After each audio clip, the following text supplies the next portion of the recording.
have lived so little that I tend to imagine that I'll never die.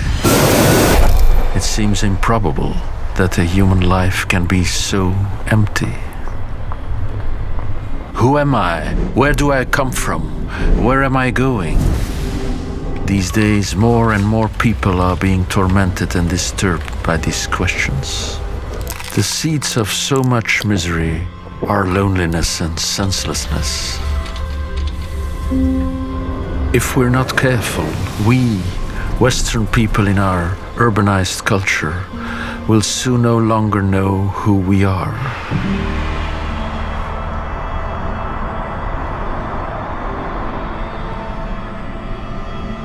True identity emerges out of looking for foundation and grounding, not from the action of making a clone of the image that is being forced upon us by the media and the visual culture.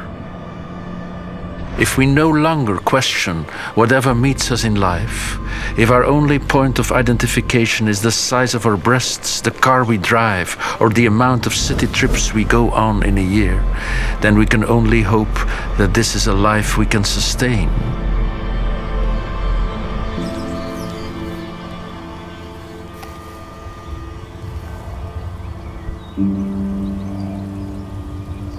The compulsive looking for external stimuli only intensifies this feeling of emptiness.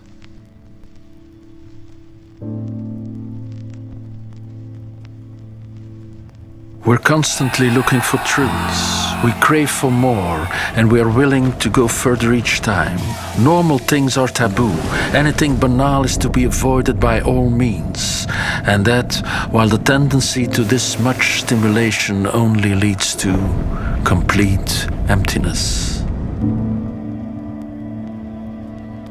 We are fooling ourselves into thinking that the key of happiness lies there, that we can only enjoy life by possessing more. The bigger the thrill, the bigger the pleasure.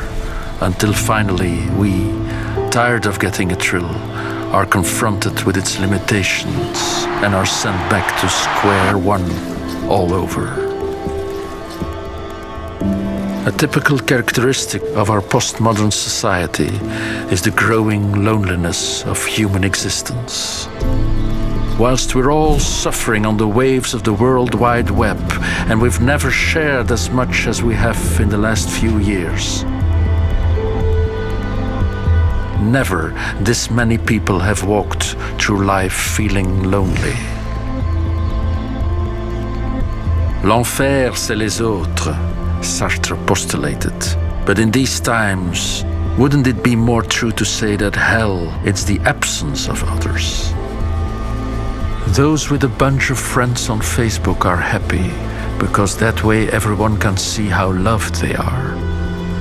The creed, I think, therefore I am, has had to move out of the way for I share, therefore I am online.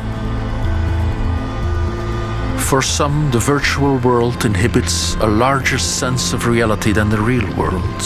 Even more, this virtual world gets more emotional value. These days, a big part of the population daily saves and spends time to create and maintain a virtual identity. The time that's left to spend with their true identity is proportionally decreasing. In our times, pleasure is synonymous to cutting ties with what we have come to measure, to extravagance through sheer boredom. After a life of thrills, we can no longer be motivated by anything. After all, we've seen it all.